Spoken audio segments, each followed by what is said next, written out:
Hello, everybody, and welcome. I am Hannah Raffay, Deputy Director for the Online News Association. We are so glad that you are here on this special, amazing inaugural holiday. ONA is so proud to partner with Rebuild Local News to host today's conversation, and the timing couldn't be more fitting because today, April 9th, is the very first Local News Day. Local News Day is a new national day of action designed to celebrate and strengthen trusted local news and information. Think of it as a Giving Tuesday for local journalism, a moment to inspire millions of people to reconnect with their local outlets through subscription, support, and engagement. And this moment matters. We all know that Americans overwhelmingly say that local news is essential to democracy and to their daily lives. But we also know that too many communities are losing access to the kind of in depth, accountable coverage that they deserve. And Local News Day is about bridging that gap, reconnecting people with the trusted sources that keep them informed and keep their communities strong. What I love about this effort is how inclusive it is. This isn't a project for one organization or one sector. It's a nationwide movement of newsrooms, schools, libraries, businesses, community groups, individuals, all coming together across the country. And it's being led by an incredible coalition of journalists, nonprofit leaders, and media innovators, with Montana Free Press serving as the managing partner. At ONA, strengthening the ecosystem that supports quality journalism is at the heart of what we do. So, a day dedicated to lifting up local news is a day that we want to show up for. And we're so glad that we're showing up with Rebuild Local News to start us here with the 2026 State Policy Playbook for Newsrooms. Again, a huge thanks to Rebuild Local News. We're so thrilled to be a new coalition member, and we'd like to thank Ray Garcia behind the scenes for getting this going. I'm going to hand it off to Matt Pierce to have this started. Thanks, everybody. Thanks, Hannah. Hello, everyone. I am Matt Pierce, Director of Policy for Rebuild Local News. We're a nonprofit national coalition that advocates for public policies to support community news and information. We work with all sorts of local news providers, journalists, advocates, civic leaders in the space, bring together organized labor, journalist associations, publishers, business people, philanthropists, community leaders, and of course, sometimes lawmakers to pass public policies that will actually support news and information where you are, where you need it the most. And I actually want to pause for a moment to let my colleague Susan introduce herself as well. Good afternoon. Welcome. It's exciting to be here. My name is Susan Patterson Plank, and I'm the Director of Government Affairs and Partnerships. And as I said, happy Local News Day, and so happy to be here with all of you. All right. So let's get into the good stuff. Let's talk about public policy, what's going on, what can be done to support community newsrooms.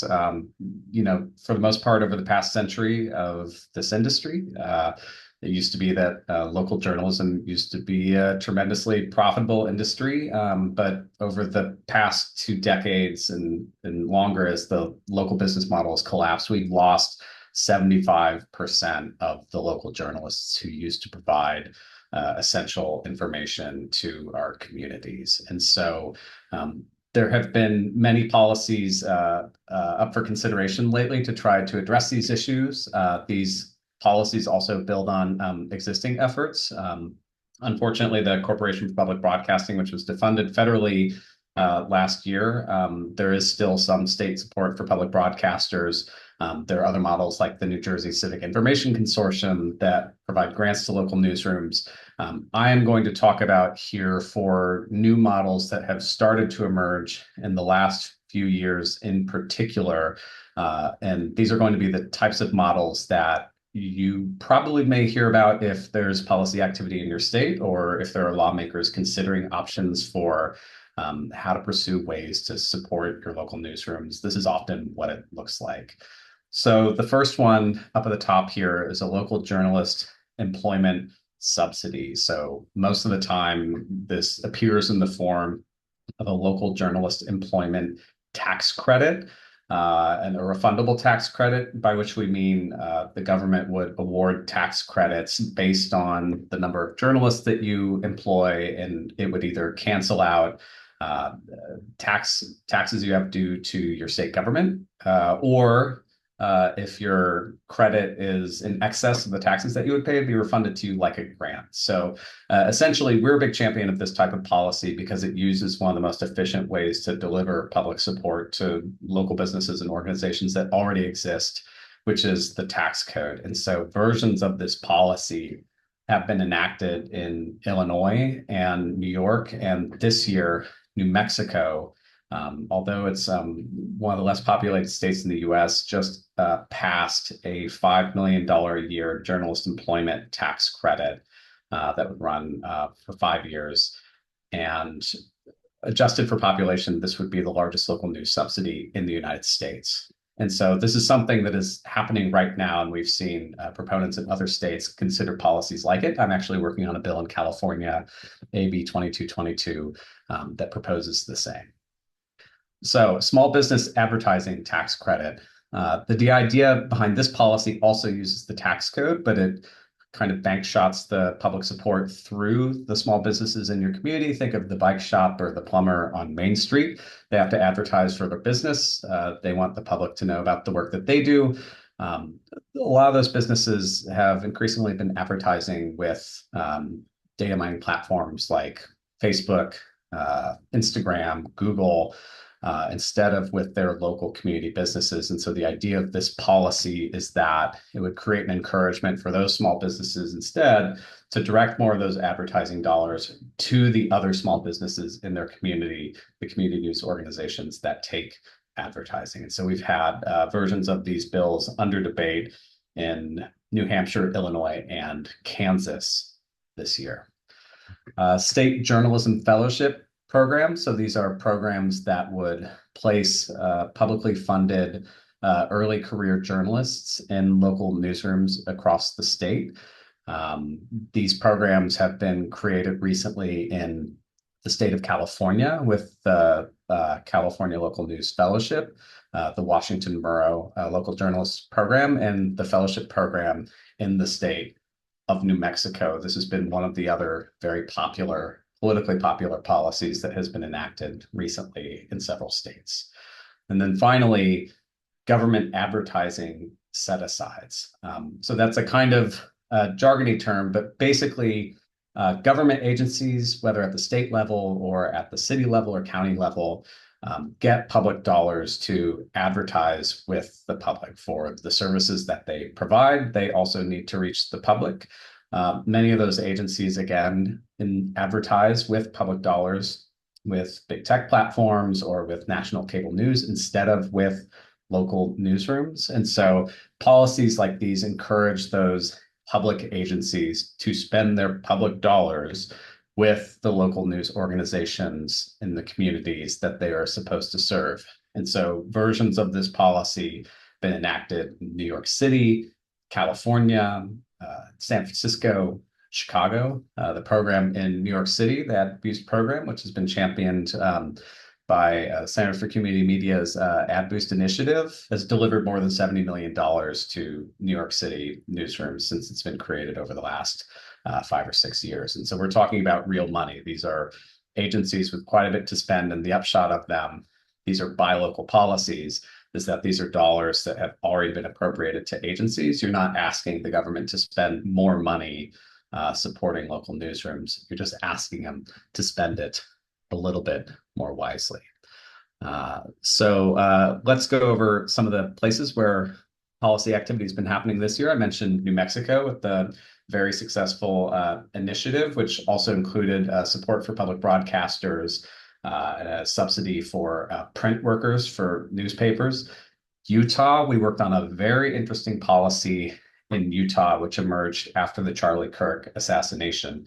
Governor Spencer Cox looked around at the information environment and said, we can do better than this. And we think that the information environment that we have, which is dominated by platforms, has not been great for our civic health in the state of Utah.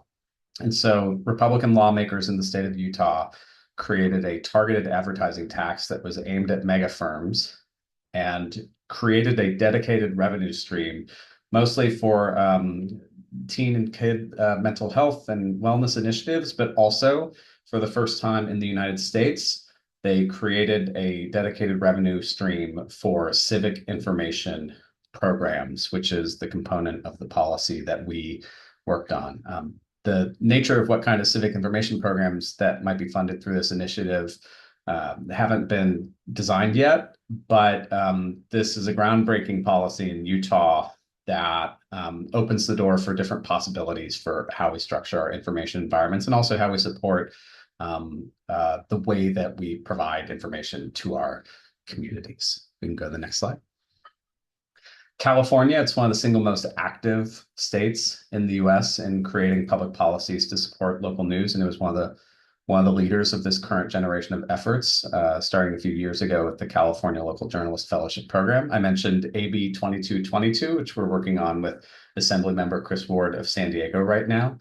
Local news advocates are currently also advocating for a $35 million state appropriation for the renewal of the fellowship program and also a second year of the local civic media program, which is housed under Governor Gavin Newsom's GoBiz program, which this year is set to direct $20 million to local newsrooms under terms that have not been set yet, and which local advocates are still working on. Public broadcasters are also working on a funding ask for broadcast stabilization resources for $70 million over 2 years. And so there are several policies in California that are in play right now. In New Jersey, we have a very promising effort to create one of the first state-level government advertising set-asides with a mandatory minimum buy local clause for those government agencies to spend advertising on local newsrooms. It would be a 30% minimum for state agencies to direct advertising support. We've gotten great response and support from a lot of the lawmakers there. And so that's a policy that we're really looking forward to a little bit later this session in New Jersey. Next slide. Maryland is also one of the states that you should really watch closely right now. It also has a government advertising set-aside bill that would require state agencies to direct 50% of government agency dollars to Maryland local news outlets. The bill has passed out of the Senate. It's being heard in the House right now. I'm not sure if it's been called up for a committee vote today, but maybe this week. So we are crossing our fingers and watching very closely to see if Maryland is going to be the very first state to pass this strong of a mandate. And we're very hopeful and optimistic. Connecticut has put forward multiple bills that would support local news, including a mandatory transparency requirement for state agencies to report the kind of advertising that state agencies are already doing, which is a precursor to talking about more ambitious policies to require a set aside and then buy local clause for state agencies, a small business advertising tax credit, and also some discussions of a journalism fellowship or internship program. Next slide. Minnesota, lawmakers are talking about $500,000 for a local news talent pipeline program to encourage Minnesotans. Also, a local coalition has been raising some noise about trying to pursue a local journalism employment tax credit in Minnesota in 2027. State of New York, which created one of those local news employment tax credits, has opened applications for the first year of that program, which would be $30 million a year for 3 years in New York State. So news outlets are applying for that now. One of the wrinkles in that is that nonprofit outlets were unfortunately excluded from the initial round of that program, and we are actually involved in conversations right now about how that can be remedied. So we're currently working in New York State to make sure that nonprofit newsrooms get equal treatment in receiving support from these programs as they do for the program in Illinois and as they are set to for the program in New Mexico.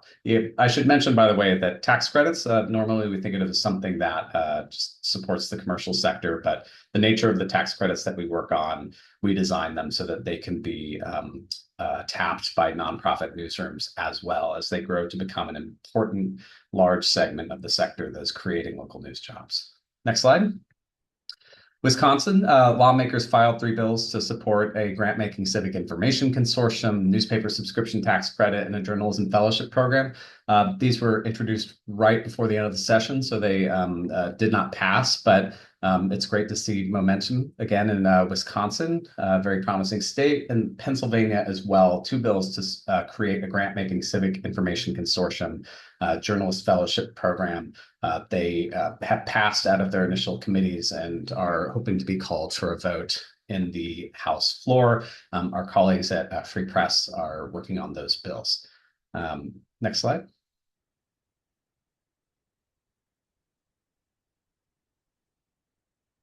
All right, I believe this is Susan's part of the show.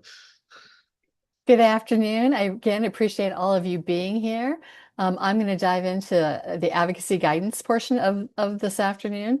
And I just want to remind people if they have questions, we're going to have a space at the end to take questions, but you're also welcome to put those in the chat if you'd like to do those while you're thinking about them. So we'll dive on in. So when we talk about advocacy, that can be intimidating to people, especially if you've never done it. And it may sound silly, but I want to start the conversation by saying legislators are real people too. They want to hear from their constituents. And it's important for all of us to remember that our voice carries a lot of weight. Legislators really do want to understand what matters in their community and what the people that they represent are interested in. So it's just important to remember that and to remind legislators when you're talking to them that you are a constituent.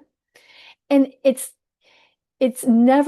always important to remember that they care deeply about their community, right? And they respond to stories and numbers and examples that show the real impact. And when we think about advocating, a lot of times we think about our own industry, but our industry is so intertwined that when you're talking about our industry, in reality, what you're talking about is the community. And the community is the most important thing to the legislator. And then building relationships. So I'm going to talk about that a couple times today. Building relationships is literally the most important thing you can do with your legislators. One meeting hardly ever makes something big happen, but ongoing conversations has a big impact. And building that trust is really important. So if you have the opportunity to meet with legislators off session, it's the number one thing I tell people they should do if they want to make a difference. And the reason for that is because when they're in session, they've got a lot of things on their mind, right? And they're running to a vote, or they're meeting with this person, or they're meeting with a constituent. There's so many things happening at the same time. But off session, they have more time. Their mindset is preparing them to have a deeper conversation. And it's just an easier time for everybody. If you're near or you can visit them in their town, I think that has a big impact. And frankly, invite them to your place. Having people over for coffee, meeting everybody in neutral ground is extremely helpful. So again, building that relationship is always important. It's always easier to call on a legislator about a specific bill if they know you and they know who you are and they've built a relationship and they're just more likely to take that conversation more seriously. Before we even engage, there's some questions, and it's not that you have to have them all figured out, but there are things to think about, right? In your group or whoever's working on this, like who is willing to do advocacy? Because even though we would love for everyone to do that, not everybody is willing to do it. So who can do that? Do you have people who have experience in politics, or are there people who are new to the process? There's really something to be said for an authentic voice. It's not that you have to have been doing this for years or act like a lobbyist, right? That genuine, authentic voice really makes a difference. When you think about the bill you're advocating for, who's going to benefit? Even beyond if it's a news type of bill, some of the bills that Matt's talked about, who in your community would make a difference? So, for example, the small business tax credit, having someone from the chamber being a voice really makes a difference.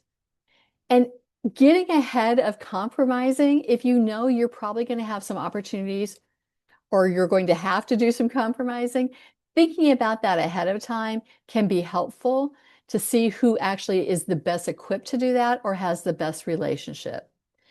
And then when you're thinking about going to the meetings or having those conversations, what's your goal? Sometimes bills are introduced as what we would call messaging bills. We don't really think they're going to get passed this year, but we're putting them out there to find out who's going to come sign on or who's going to be opposed to it so we can get ahead of that, because when we push for it harder next year, we're more aware. Or the flip side of that is, you know what? We've got one run at this, either because of situations in your state or frankly because of the way your state works. If it's a biannual meeting, every other year they're looking at lots and lots of bills, and then on the other year they're just doing budgeting. If you're in a state like that, you know that you either have to get it done now or you might be out for another, you might not be able to get in for another year or so. So it's good just to know questions to be thinking about as you're running down this route towards advocacy. I get asked this a lot, and when we have people who are spending time doing reporting, whatever that means, whether they're doing reporting or they're doing photography or they're an editor, whatever role they're playing, jumping into that advocacy role, it's really common for people to say, is this really okay for me to be doing this? And the answer is yes. And you hear me beating a drum on this. When you support journalism, you are supporting your community. So if you shift your focus from being about our industry and being about the community, that is the shift that you can make. And frankly, that's a shift that you make mentally as you think about your comfort level with doing this. We know that when we have a shortage of local news, that it harms families and it harms communities. We know that there's less involvement in civic organizations. We know that voter turnout decreases. We know the cost of government actually goes up. We know when there's less local news that there's more polarization. We know that people know less about candidates. And frankly, we just know engagement in the community, whatever that might mean, there's less of that when there's less local news. And when you think about your comfort level, you should know the policies that we've outlined today that Matt talked about, they're all very First Amendment friendly. And I'd like to ask Matt just to give a sentence or two about what we mean when we say the words that the policies are First Amendment friendly. Well, I would say, I don't know about you, the First Amendment is tremendously important to me. Look, one of the things that frequently comes up when we talk about these policies is, people have a fear that the government is going to take over the news and it's going to turn it into propaganda and you'll no longer have independent information. And I think those are concerns that we don't shy away from. And so when we design our policies and look at public policies in general to support local news, we look at ways in which criteria for allocating support is done by objective, transparent criteria that does not put discretion in the hand of the executive branch so that you have someone picking winners and losers based on, whether they like a news story or not, or whether they got mad over some newspaper's editorial endorsement. Like that's what we completely try to avoid. And so that's what we look for in our policies. That's how we design our policies. And I would say that we've had a lot of success so far working with public policies and making sure that they can be implemented in a way that does deliver support without bringing some of the trouble that problematic policies could bring with them. Because we do think that it's essential that the news be independent, even as we provide these sorts of public resources. It can be done, and it is being done right now. Thanks, Matt. I really appreciate that. And hopefully that helps people have an increased comfort level. So as you're thinking about advocating, doing your homework is really important. And that sounds simple, but frankly, people in the news business are built for this, right? You know how to do the research. So look at that legislator and find out, what work have they done? Are they on committees? Are they chairing committees? What issues have they championed? Did they run on specific issues as they were working to get elected? If there have been bills that are similar or even a little bit alike, like to what we're working on, how did they vote? Right? So knowing as much as you can know before going in is really important. Also know that frequently when you show up for that meeting, you're going to be meeting with a staffer. It depends a lot on what state you're in. Some states have very large staffs and some states have very small staffs. But if you're in a state where the legislators are well staffed, it's really common to meet with a staffer. And you should treat those people with the utmost respect, as the same amount of respect as you would give the legislator. Frequently, that person is there because they're actually an expert or they're in the policy, or at a minimum, they're a gatekeeper. And if they are a gatekeeper, they are the person who's going to carry your message to that legislator. And they're the person that if you have gotten them on board, they're going to work to get their boss on board. So being extremely respectful and understanding and not being in any way offended that you didn't actually get to a legislator, it's extremely common. Staying neutral can be hard, especially if you know these legislators and you know that you don't necessarily on a personal level agree with many of their policies. You are there to talk about one thing, and that's the bill that you're supporting, or even the idea that you're supporting. And staying on message is extremely important. There may be 100 things and you disagree on 99. You only have one job when you meet with that person, and that is to sway them on the one thing that you're there to talk about. Journalists and legislators both care deeply about their communities, and that's always a good place to start. So you have the meeting, you've got it scheduled, right? The first thing to think about is your introductions. Again, it sounds simple. I love the buddy system. I love when you go to meet with a legislator if there's more than one person there, because it helps you bounce things back off of each other and it helps to make sure that nothing slips through the crack. But if you have too many people, you have 5 people, and everybody has to introduce themselves, that can really take a lot of time. These meetings frequently are about 15 to 20 minutes. It could go 30, but unfortunately, it might go 10. So you really need to make sure that you have your introductions very tight and not let any one person monopolize that very important time. The most important time is how much time you're going to allot to tell your story. It's the core of your meeting.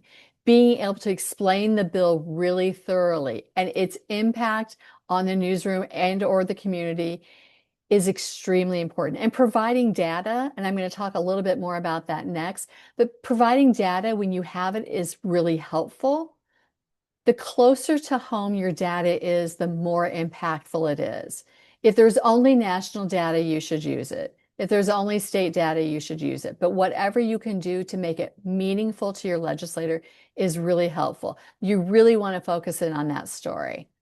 And then the close. So you have an opportunity, and this is your shot to make sure you're asking the legislator for what you want. Do you want the legislator to sign on to a bill? Do you want them to co-author a bill? Do you want them to vote yes on something? Do you want them to vote no on something? You need to be very specific about what it is you're asking. It's a bonus if you leave behind a simple one-pager just to make things really easy, again, if it's for the staffer. I encourage people to really make sure they have their close rock solid. And the reason for that is if you are planning for the meeting to be 15 to 20 minutes and about 5 to 10 minutes in, a staffer walks in the room and says, hey, we're going to have to cut this short. You want to be able to move from your story quickly to your close because you don't want to miss your close. And practicing is important. right? Making sure you know what you want to say or who's going to say it or who's going to be responsible or the transitions if you're going to have more than one speaker is really helpful and it builds your own confidence. Again, making sure you have all the parts ready and making sure that you're prepared to move quickly to your close will help you be successful when you have that meeting set.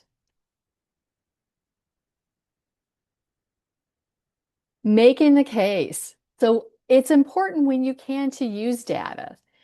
It helps along with that story, which is the heart, right? I want to make it feel really real. I want to tell a story that tugs a little bit, but I also want there to be facts and objective pieces that they can lean in on.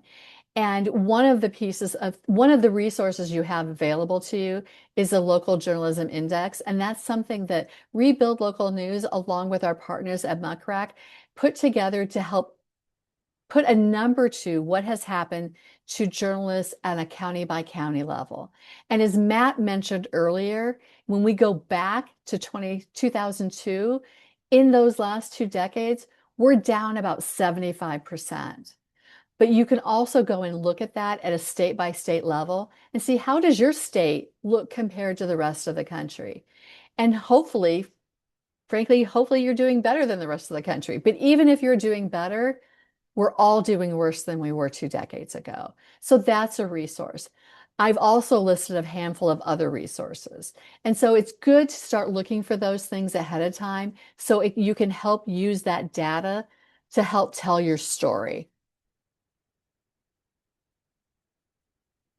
When we talk about our messaging, I'm grateful that Press Forward has put together research. In 2025, they did a survey of about 3,000 people in the United States. They followed that up with multiple interviews and focus groups to actually quantify what words resonate with people. And some of those are local information, local news, community, things that are neutral, trustworthy, unbiased, fact-based, independent or fair, transparent, accountability, civic engagement, and safety. Those are all words that in general resonate with most people. There are words, frankly, that you should avoid. And that's in this resource guide that is free and you can download it. But some of those are words that we use a lot, right? And I use a lot. Matter of fact, I've used them today. And that's journalism is a word that can sometimes be polarizing. Democracy can be a word that can be polarizing.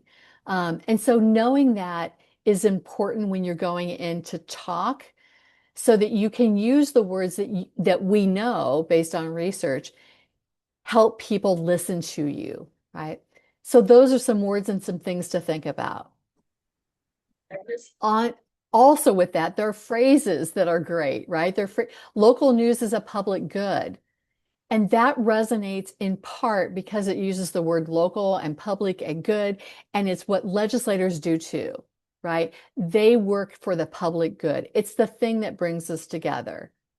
Unbiased local information, trustworthy news, trustworthy local information. You can see where this is going. Local news is a civic utility. We're like roads, we're like schools, right? That gets back to that public good. We're a community connector. And when you can emphasize practical outcomes, that's helpful. It makes it real, right? Sometimes those practical outcomes are safety, right? Things that if you're in a place that has natural disasters, that's really, really important. Accountability, participation. Likewise, there's some phrases, again, that you may want to avoid. You know, local news is important to our democracy, right? That's a phrase that you may want to avoid. And again, I'm just skimming the surface of these tools, but you can read more about that in the Words That Matter or Words That Work, excuse me, that toolkit for newsrooms. When you're doing advocacy, you want as much as you can to tailor your message to the legislator and to the policy. So we talked a little bit about small business, that there's a tax credit policy for that. But just talking about small business in general is really a good strategy for messaging because newsrooms are small businesses, right? Newsrooms, they hire locally, they buy locally, they contribute to the economic health and the cultural fabric. They're they're hometown employers. They're not different than the local hardware store, the bike shop. They're a small business too. And leaning into that can really resonate with some legislators. Jobs is another great messaging. A lot of the policies help us sustain jobs and in some cases potentially grow jobs.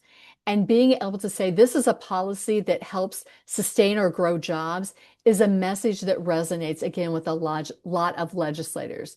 And again, coming back to our community, that news organizations strengthen communities because they provide information that people rely on every day.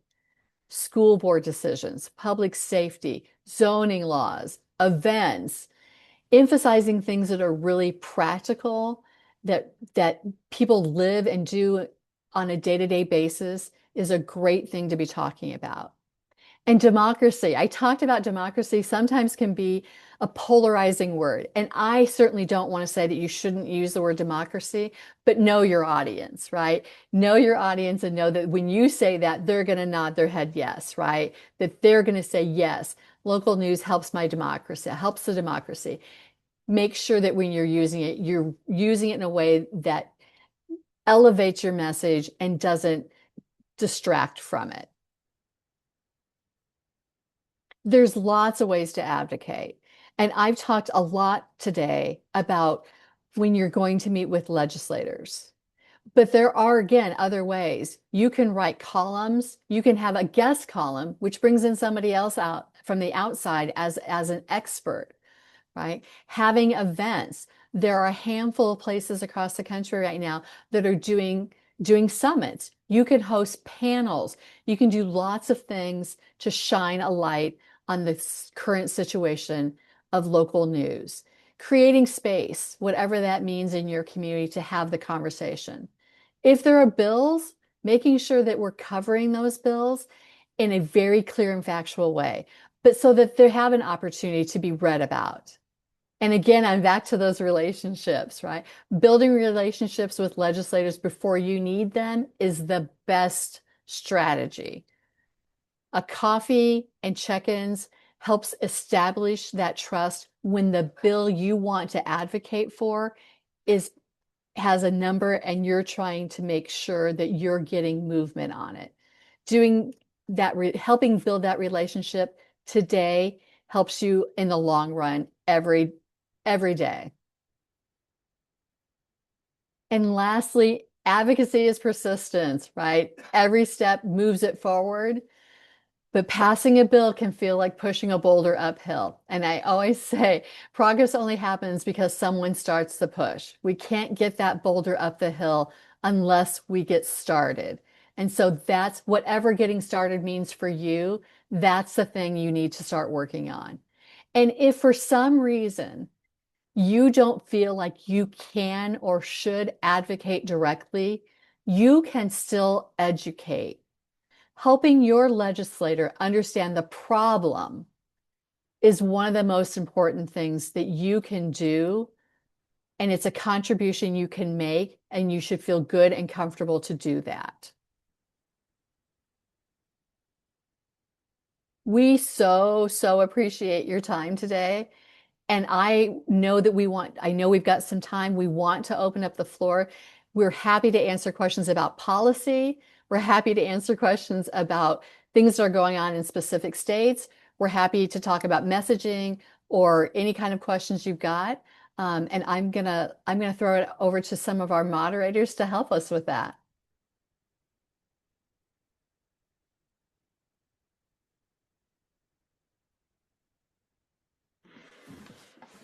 Susan and Matt, thank you so much for all of that wealth of information. So much to just practical information and a landscape picture to look at. We have some questions in the chat. I'm happy to read them, but I want to invite folks to, we love to hear your voices. If you're in a place where you can ask your question out loud, we'd love to invite you to raise your hands too, and we'll call on people in the order that they raise. You can be on or off camera, whatever makes sense for you. Um, and Lori has been in the chat also answering some questions here, but. Why don't I start with reading one that Lori's already touched on a little bit, but there's a question about, can you talk about the strengths and challenges of the New Jersey Civic Information Consortium and how replicable it might be in other states? And um, Lori mentioned in the chat that that Matt might have some more to say about that. So I don't know if either of you would like to chat about that a little bit more. Yeah, I'll field this. So the New Jersey Civic Information Consortium is really the champions for that program in our field are Free Press. They advocated for the original creation of that program in New Jersey, I think almost a decade ago. It's one of the real forerunners to the advocacy work in this space, and they've been operating over the last several years, giving out grants to small news organizations and information providers in New Jersey. So I've worked on a couple of civic information consortium bills elsewhere. The upshot of the consortium policy is that if you are looking for a grant-based program with more selective criteria, the way that they structure it is that it creates an independent 501c3 with ideally an independent board that will, of course, point the staff and set criteria for setting up grant applications so that there's separation created between the grant making body and between the public appropriations from the state government. The New Jersey program is the only one that's been created over the past decade. I've worked on some measures similar to that in Oregon and California, and they haven't quite taken hold, but it's a policy that our colleagues at Free Press are really working on. And so there are bills on that right now in Pennsylvania, and there was one in Wisconsin. So folks are still looking at that model and seeing where else they can plant down roots on it. I see that Cassie from Pennsylvania, where we're doing a lot of work, had a question about how we track the policies. And great question. I'll talk a little bit to Illinois, and Matt can add to that. We do track the policies. So in Illinois, where they had the refundable tax credit, the grant program, we followed that program and watched to see how many newsrooms applied, where they were located geographically, how large the newsroom was that received the funding. We were really happy to see a lot of diversity geographically. It certainly wasn't completely centered around Chicago. It was throughout the state. A lot of funds went to newsrooms that had fewer than 6 journalists.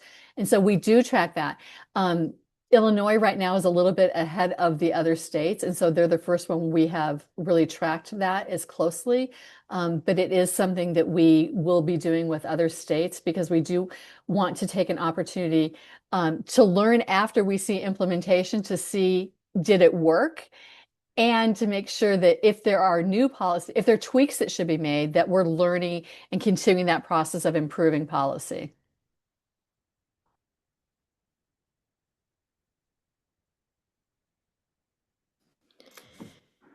Thank you. So we have several questions actually here from Todd in the chat.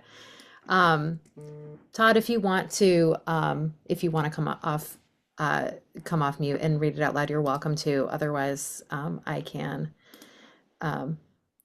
Since I'm already in. I'm happy to, I guess. It's as I said in my note, I spent so much time writing it. It'll sound better coming in your voice anyway than me reading it. Yeah. Anyway, it's just one of the things that's really kind of concerned me about this stuff. And as I said in my note, I did what you guys are doing for a living in a previous life. So I'm very familiar with dealing with members of Congress and state legislators. and dealing with the politics and the nuance of everything that goes on when you're trying to get legislation passed, or even modified. It's a rough climb, particularly if it's something that there's not widespread support for. But one of my concerns about all this stuff is that, and I've had conversations with other people who are doing the same kind of work and related work too, some folks at Lion who are doing it, um, is that the criteria tend to favor the larger newsrooms, and the reason is because they have more people, they have a capacity to hire. And so if they're going to hire people, they're going to get the tax credits. The tax credits that they get are going to consume the pool faster, which means that there's less for other people who may A, need it, or B, um, not be in a position to hire in order to qualify. So, I just, that's, uh, I'm just curious, as you guys have had your conversations with all these people about these bills, can you explain how you envision that these models will work for small newsrooms or even newsrooms in news deserts that don't have the capacity to, even at the most basic level, qualify for any of these programs? Why should they, why should they support them if there's no benefit for them? I'm happy to take this.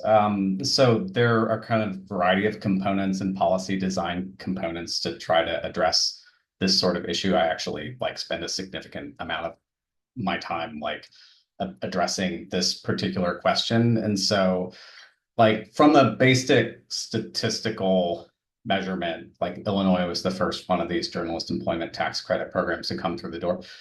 Most of the news outlets that benefited from that program were small news outlets. We're talking 6 or fewer journalists. I think that was like 2/3 of the applicants. We had sole proprietors. I think 6 or 7 of them were sole proprietors who benefited from that program. The interviews that we did with the folks who got um, some of those applications said that it worked. I mean, like there are all sorts of costs and impediments if you're a micro publisher in the US. Like the entire world is sort of stacked against you, and this extends to philanthropy too, right? Like who here has applied for a grant that they really, really wanted to get and needed and put a lot of work into it and then didn't get it. Like that is an imposed cost that is at play in our industry all the time. And like one of the upshots of these sorts of policies, and especially if you're working with the tax code, is to try to reduce the uncertainty of like losing those sunk costs through the application process. So Illinois in particular had some progressive structures to it. It limited the benefit to, because it wasn't all that big of a program. It was just $5 million a year and it's going for 5 years.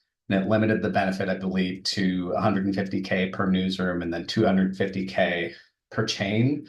And effectively, I think that meant that most of the funds ended up being distributed to predominantly those smaller and medium-sized publishers. In Yeah, but California, the version of this bill that I'm still talking, California, the version of this bill that we're working on, the first 5 journalists, we've sweetened the benefit so that they get a larger credit if you're a smaller publisher, and that makes up most of your editorial expenses relative to just like you don't get a flat rate as everybody else. I will say that there's like not any one policy that is going to address every problem that the sector has. And we have found in our research and in interviewing with people that like, especially at the micro end of the spectrum, and we see this for basically every policy that there exists, there are basic administrative barriers to being a sole proprietor or just having a team of freelancers and growing. Lori's worked on some research with the Tiny News Collective where we found that like one of the barriers was the ability to hire a revenue person.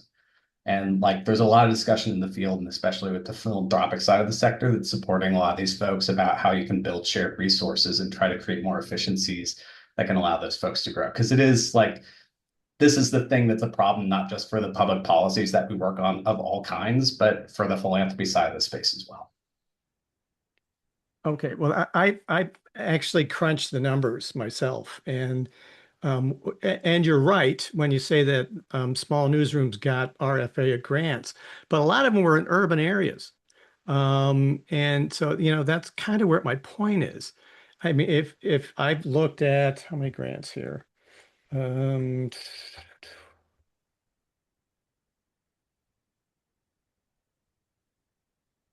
1,534 grants over the last few years, and the vast majority of them, and Medill pointed out the same thing, that a lot of them are going to the urban areas.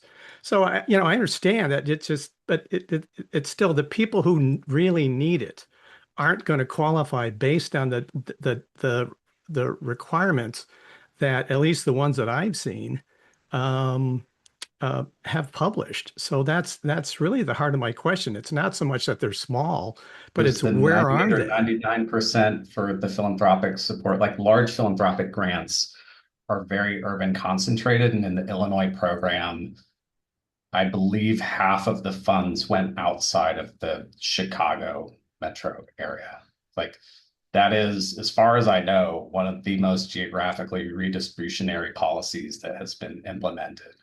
So, I mean, again, we are trying to solve all the problems of like local economic development, like one bill at a time. So I sort of say all of this with full acknowledgement that there's not like a perfect way to do this, but like these are steps forward, in my opinion. And I do think the numbers are reflecting that. Okay, but so what about the other questions? Like what are the expectations that the states are going to have for the fellowship programs when those are up? I mean, they're spending taxpayer money to place people. Are when I was doing this kind of stuff, we always had to have some specified outcomes of what the result was going to be. So what are the success metrics that are being built into these programs? And then that kind of begs the next question is what's the sunset for these? Are these going to be perpetual programs? Or, what happens if you get a change in legislature? What if you get a governor that doesn't want to support them? I mean, I think it would be helpful for everybody to understand kind of what the broader strategies are about the long-term viability of these programs and whether or not they're going to exist. I'll take the last one first because it's very important to us that we have bipartisan support on the measures that we're working on. I mean, take it from me.